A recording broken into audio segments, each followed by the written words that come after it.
su muerte y resurrección en el Nuevo Testamento, pero en el Antiguo Testamento el profeta Isaías registra ese tipo de actividades también antes de que sucediera. Por eso se llama profecía. Por eso se llama profecía.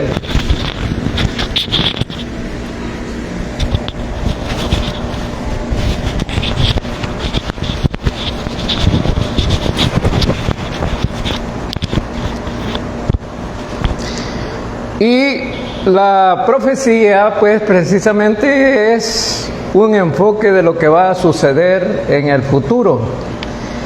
700 años antes de que sucedieran, Isaías estaba hablando de el ministerio, las actividades de Jesús, estaba hablando desde su nacimiento y estaba hablando de su sufrimiento, muerte, resurrección.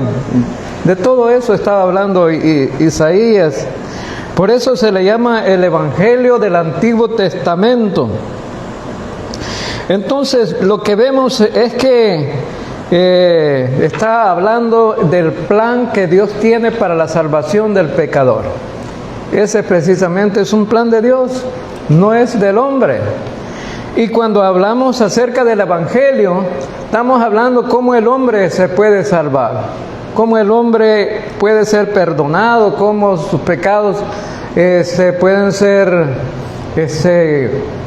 quitados de una vez y para siempre para justificación. Por eso Isaías no solamente profetizó del nacimiento virginal de Jesús, porque recuerden que él fue quien profetizó.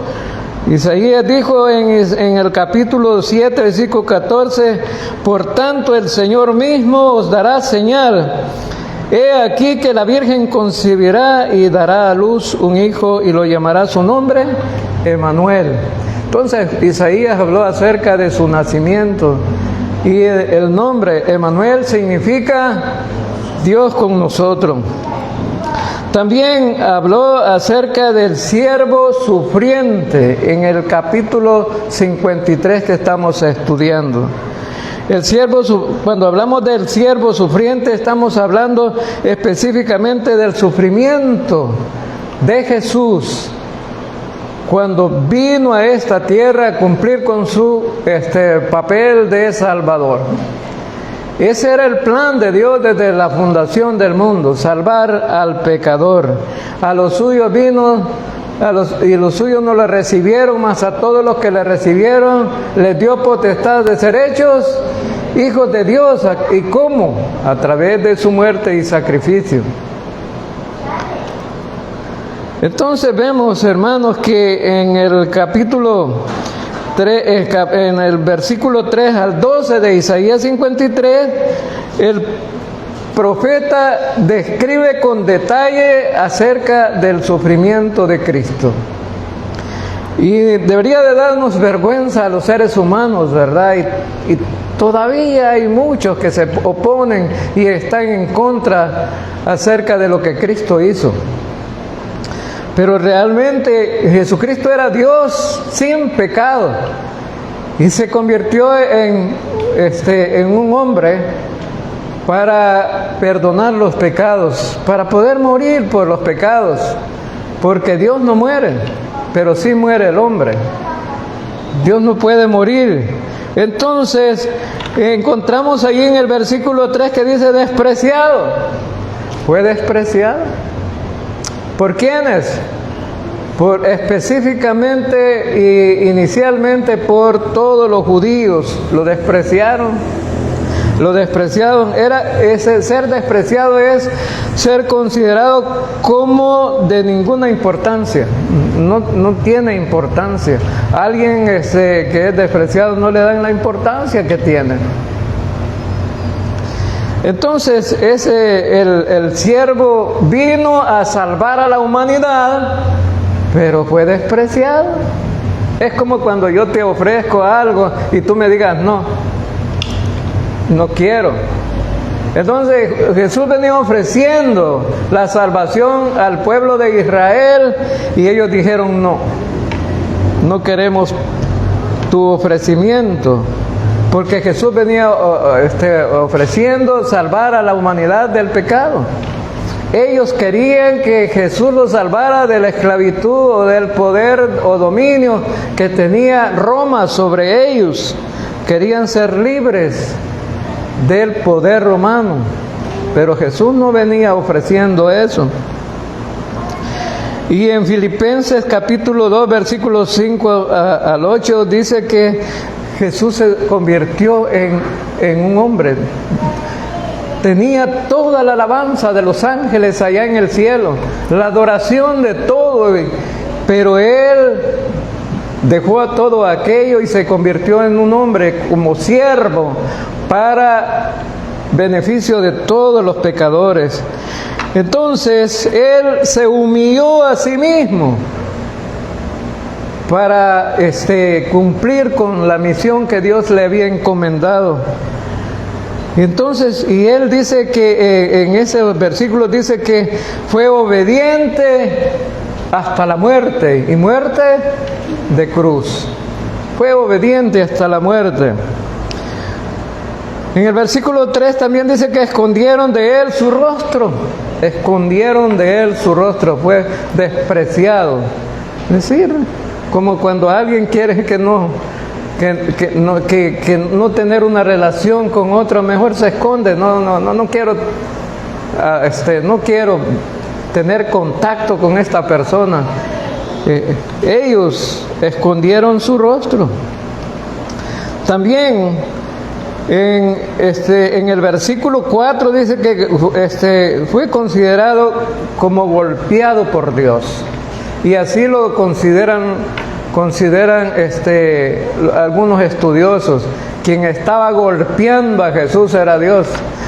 Así lo consideran, ¿verdad? Aunque Él no cometió pecado, estaba siendo golpeado para pagar la culpa de todos aquellos pecadores que heredaron el pecado de Adán.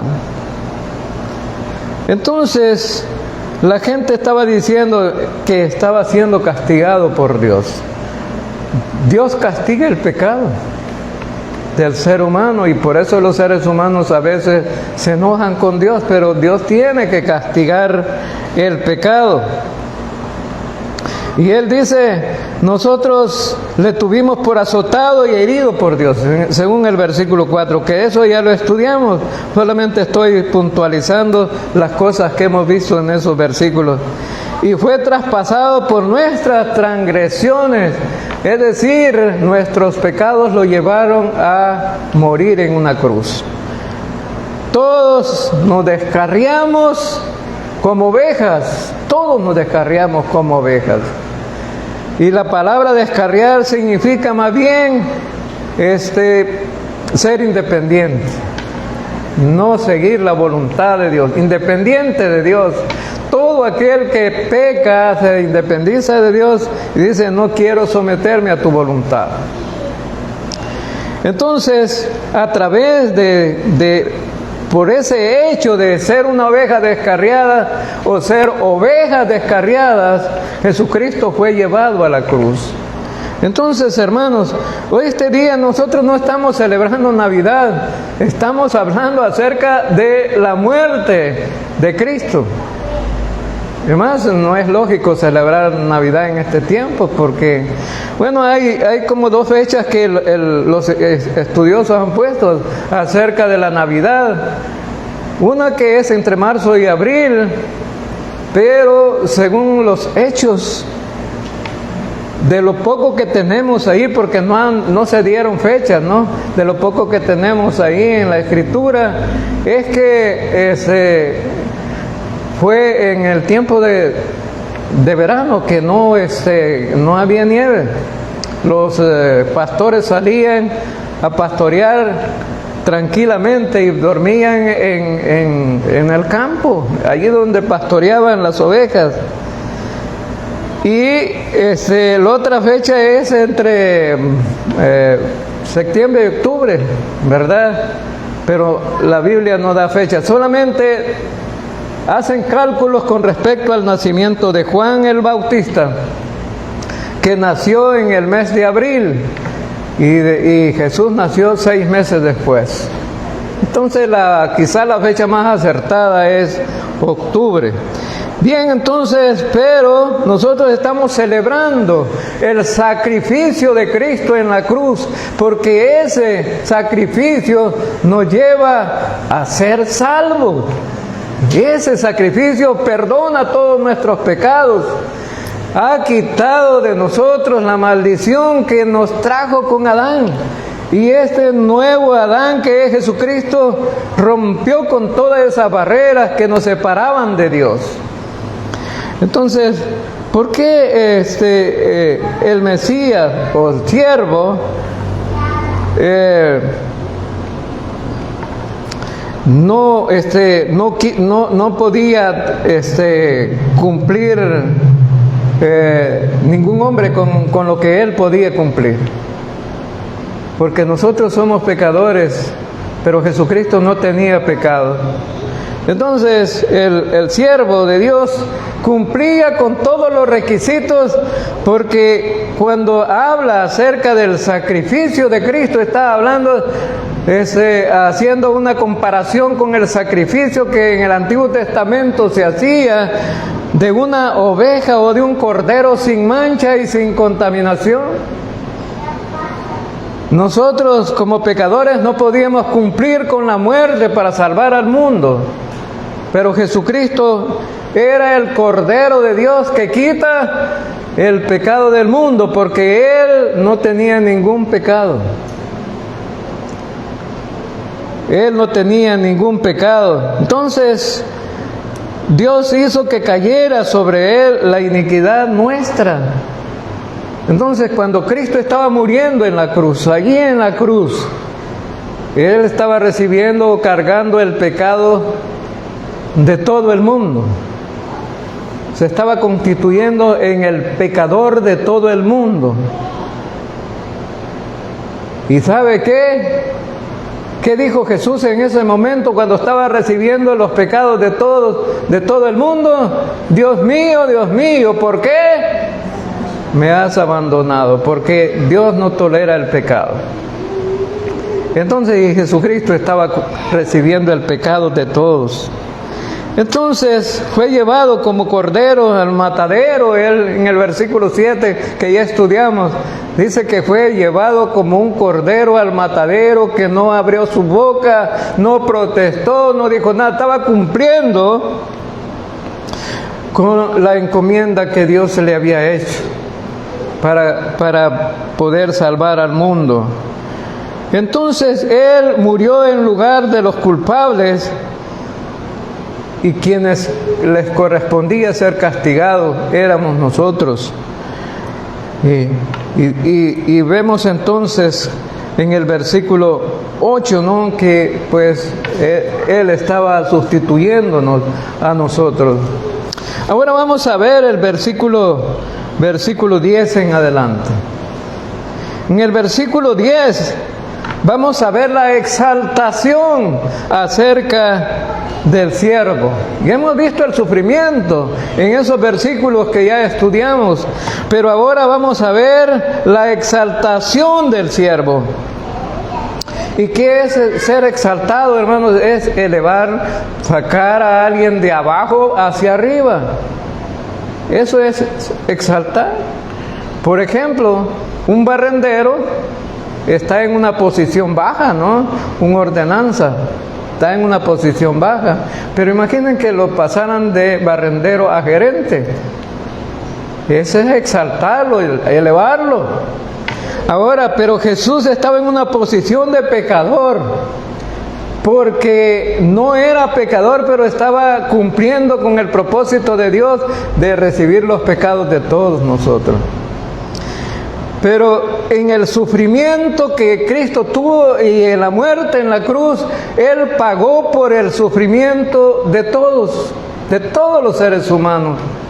El problema de que no todos los seres humanos se van a salvar es porque han decidido rechazar lo que Cristo hizo. Ahora, entonces, la exaltación de Cristo se va a ver clara aquí con el resultado de todo lo que Él hizo a través de ese sufrimiento, a través del siervo sufriente. Versículo 10 dice: con todo eso Jehová quiso quebrantarlo, sujetándole a padecimiento, cuando haya puesto su vida en expiación por el pecado. Verá linaje, vivirá por largos días, y la voluntad de Jehová será en su mano prosperada. Lo primero que vemos que Jehová quiso quebrantarlo, sujetándole a padecimiento. ¿Quién es que lo puso ahí al sufrimiento, hermanos? ¿Quién fue? ¿Los romanos? ¿Quién fue? ¿Los judíos? Cuando vemos en el Nuevo Testamento y en los Evangelios, vemos que los judíos no querían a Jesús y los romanos contribuyeron a la muerte de Jesús. Pero verdaderamente eso fue lo que pasó. No, Dios usó a ellos. Dios los usó para que se cumpliera el propósito de Dios. Jehová quiso quebrantarlo. ¿Quién es que lo quiso quebrantar? Es Dios. ¿Por qué? Porque si no lo hacía, Dios amaba a su Hijo, ¿no? Y es el único que ha dado a su propio Hijo para morir por otros. Ahora, pero necesitaba quebrantarlo, es decir, llevarlo a la cruz. Llevarlo a la cruz para que se hiciera efectivo el perdón de los pecados. Entonces Jehová quiso quebrantarlo y lo sujetó a padecimiento. Cuando estaba en la cruz, Él estaba sufriendo allí en la cruz. Y no solamente del dolor que causaban los clavos, las espinas en la cabeza, el orificio que le hizo la lanza en el costado, sino más bien los insultos de toda la gente y las escupidas y la gran condenación que hacían sobre Él. Todas las multitudes que estaban ahí estaban en contra de Él. Es triste saber que el ser humano se volvió contra Cristo en ese momento. Pero sabemos, hermanos, que si no recibía todo eso, si no hacía todo eso, no podría haber salvación. Entonces Jehová lo quiso quebrantar para salvar al pecador, Entonces Jesús estaba dispuesto a morir voluntariamente. Ya vimos que no abrió ni siquiera su boca para protestar ni quejarse. Es más, cuando estaba en la cruz, ¿qué dijo Jesús? Con referencia a todos los que le estaban insultando, a aquellos que estaban en contra de Él: Señor, perdónalos, porque no saben lo que hacen. Entonces, Jesús estaba dispuesto a morir voluntariamente, así como Isaac estaba dispuesto a morir voluntariamente allá en el Antiguo Testamento, en el libro de Génesis, cuando Dios le pidió a Abraham que sacrificara a su hijo. Pero aquí era Dios Padre que estaba dando voluntariamente a su propio Hijo para el sacrificio, para poder perdonar los pecados de todos. Es una expresión, hermanos, de amor. Una expresión de amor.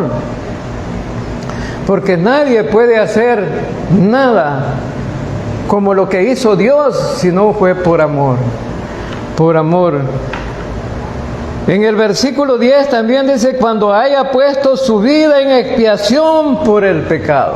Entonces aquí viene la exaltación.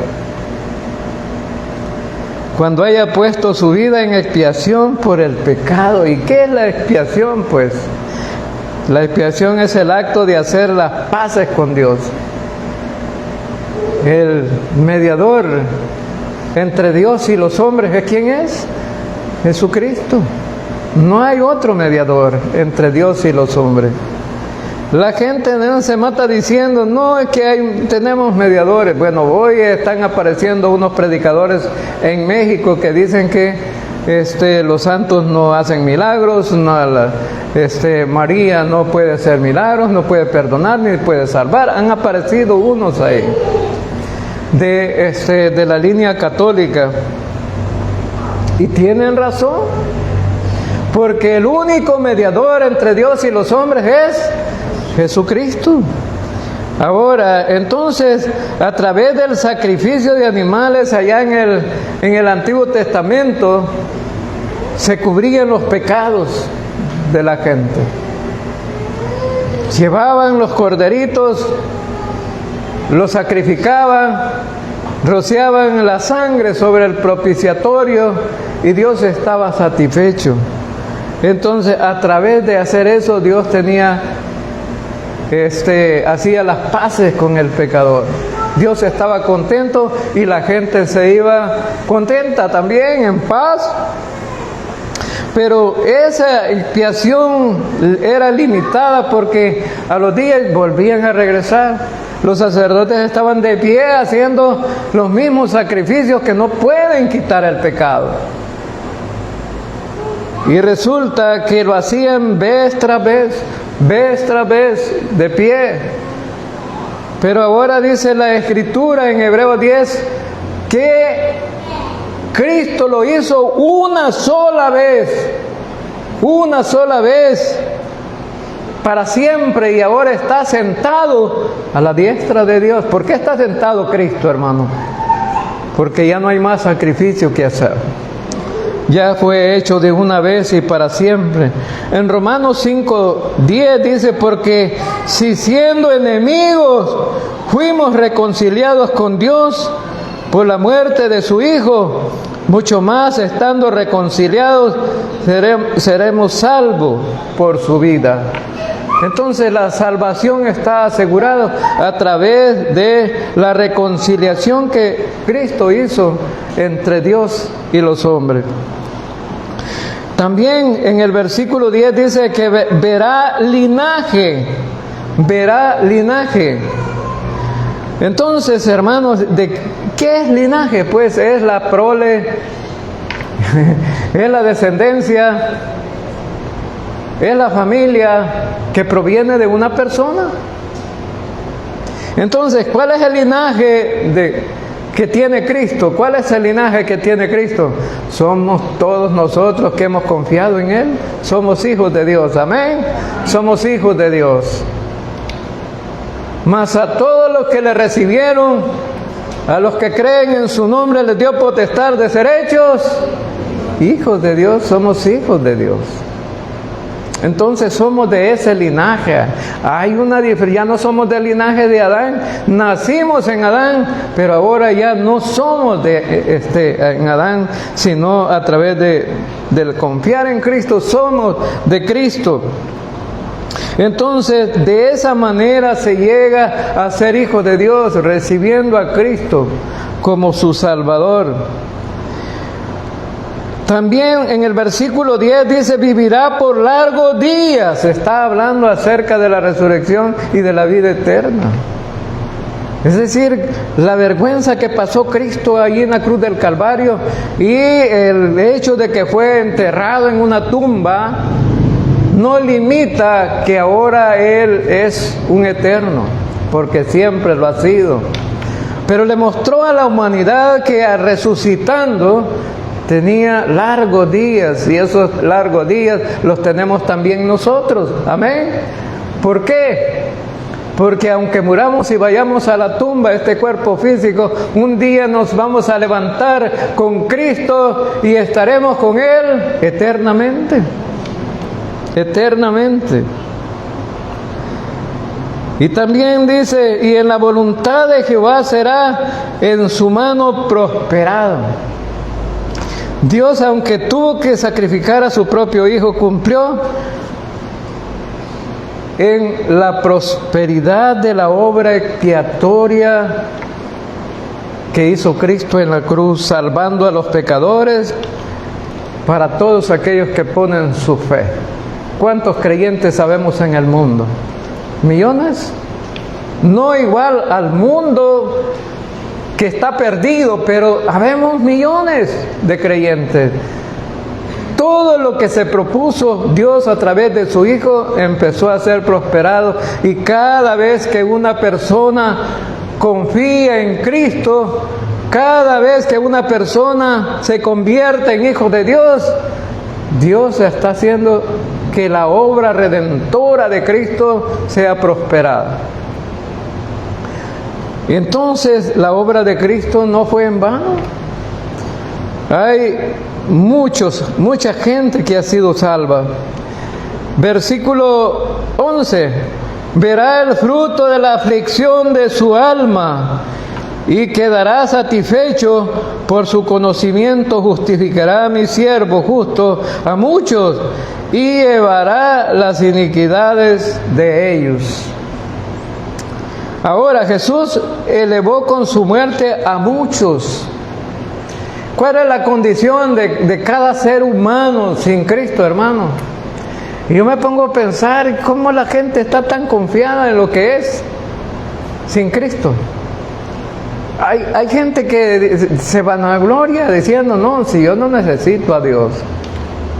Ellos andan sin fe y sin esperanza, hermano.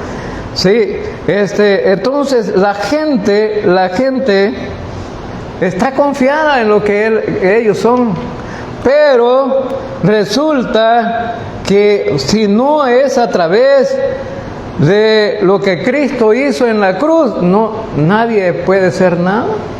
Nosotros, ¿qué éramos antes? Enemigos de Dios. Enemigos de Dios.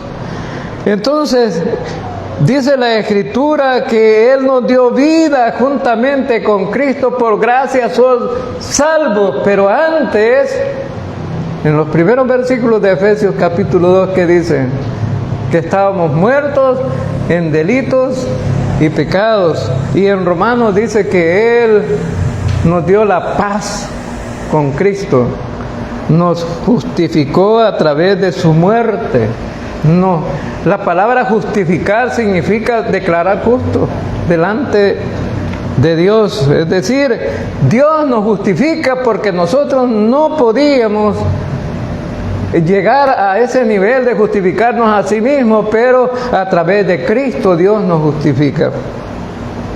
Entonces, nosotros estábamos en esa categoría de pecadores, pero ahora estamos en una categoría de santos. ¿Qué les parece, hermanos? Ustedes son santos, pero no de esos santos que están en la pared, ¿verdad?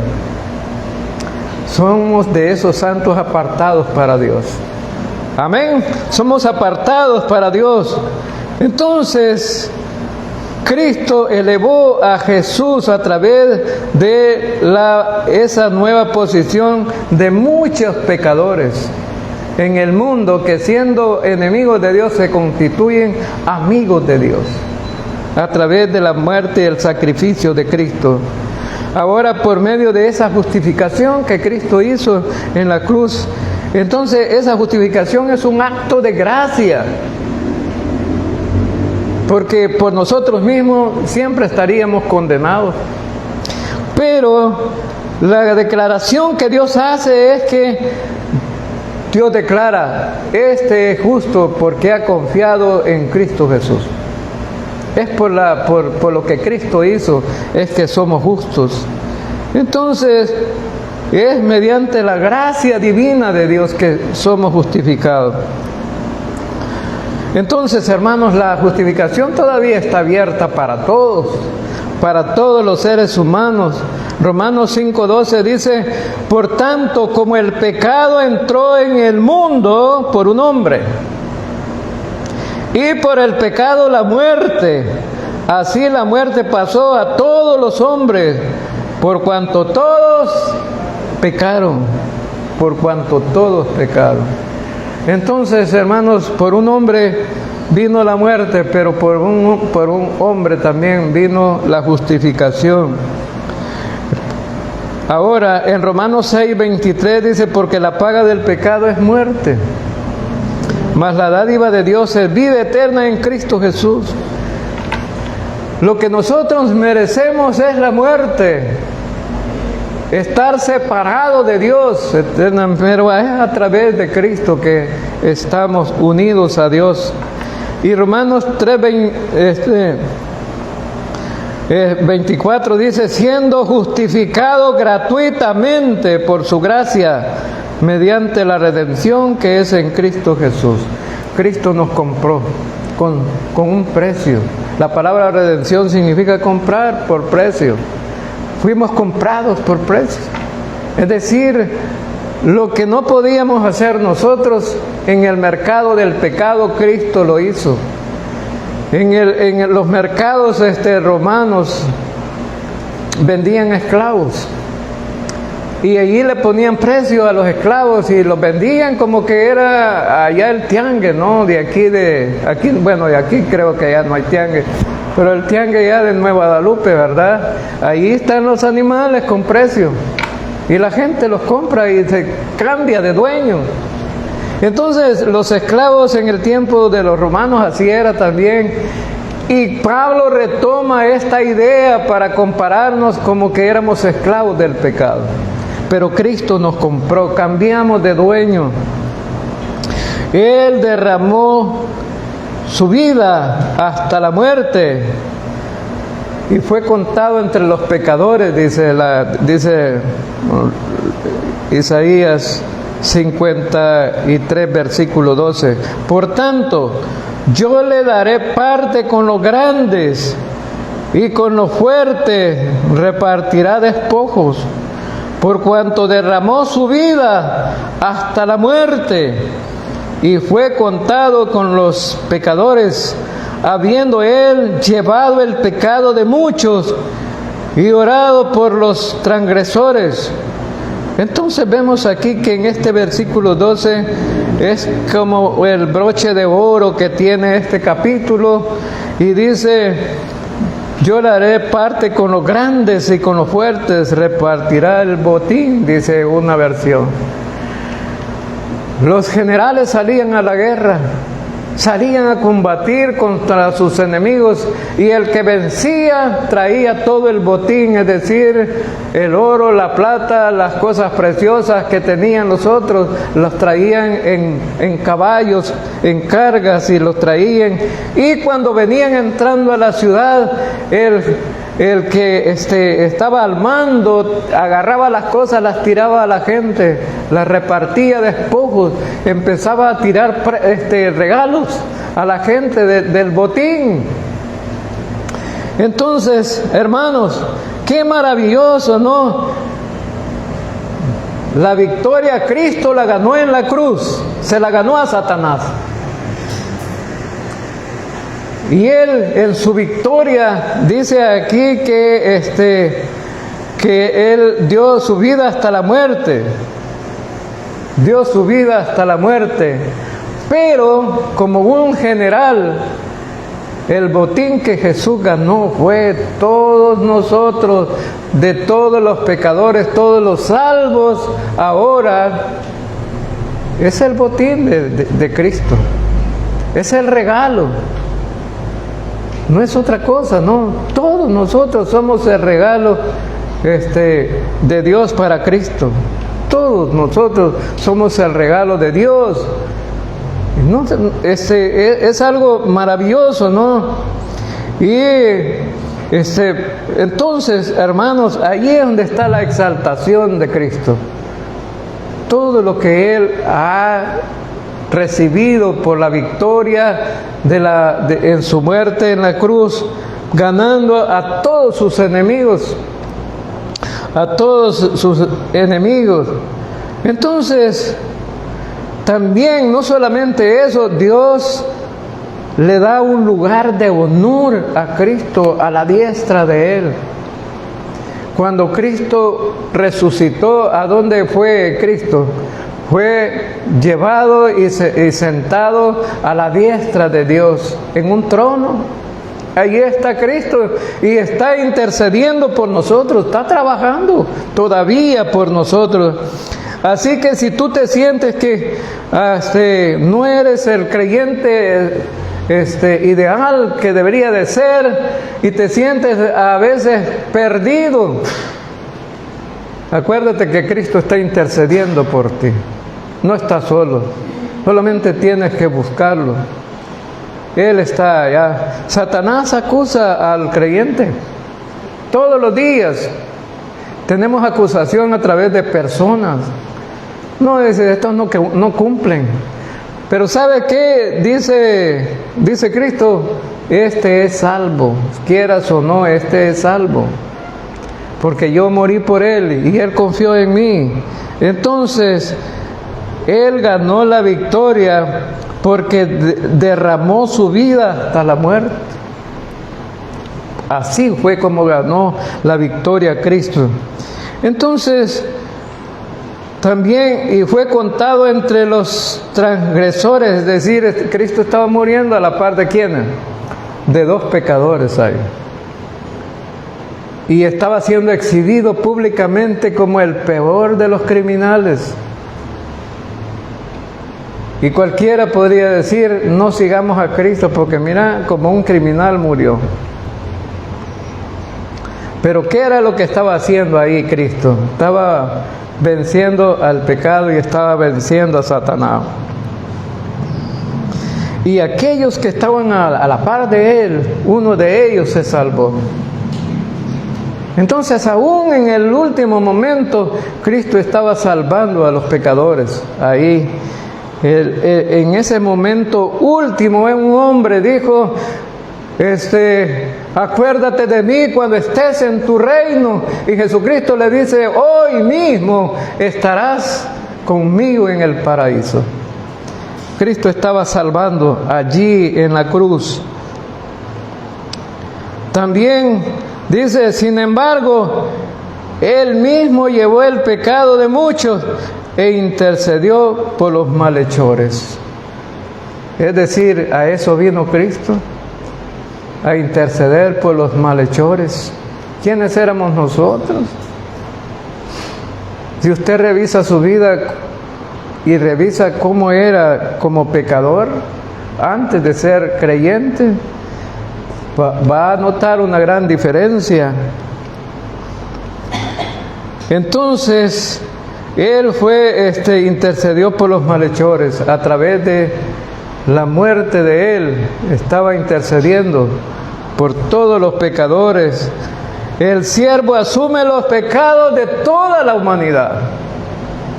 De toda la humanidad. A eso se le llama expiación sustitutiva, es decir, quien merecía morir en esa cruz éramos nosotros, pero Él ocupa nuestro lugar y nos asegura el perdón y la salvación. Entonces, hermanos, en resumen, Isaías 53 es una profecía mesiánica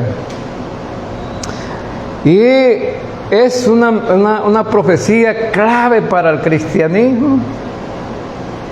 Hoy la gente va a celebrar el nacimiento de Jesús a lo mejor en muchos lugares y en muchas iglesias.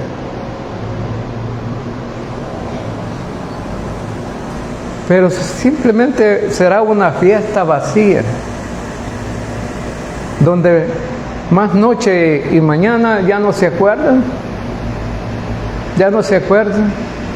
Algunos tomarán las botellas de licor y se emborracharán y dicen, estamos celebrando el nacimiento del niño.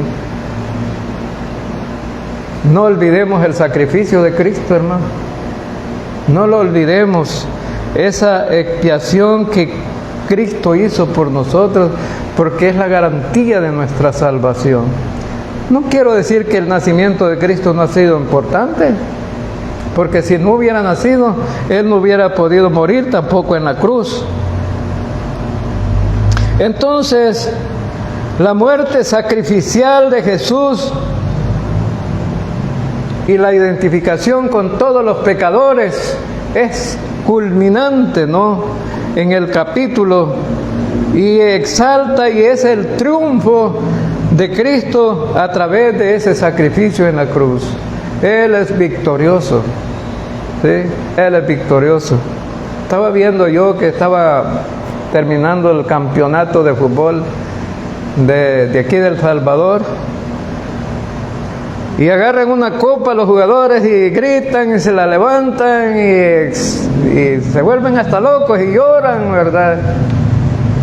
Digo yo, ojalá que así vieran a Cristo la gente, que la gente se volviera loco, pero por Cristo, y loco por la salvación que Cristo les ha dado. Entonces, ese triunfo de fútbol, pues el que metió más goles ese merecía ganar el premio, ¿verdad? Pero quien merecía ganar el premio por haber obtenido toda la expiación de todos los pecadores era Cristo. Era Cristo. Y concluimos pues que esta profecía vino a expiar los pecados y asegurar la salvación de todos los pecadores. Aunque no todos los pecadores serán salvos, por la rebeldía y por la ignorancia muchas veces y por despreciar a Cristo. A Él sea la gloria. Amén. Vamos a orar. Señor Dios, te damos gracias.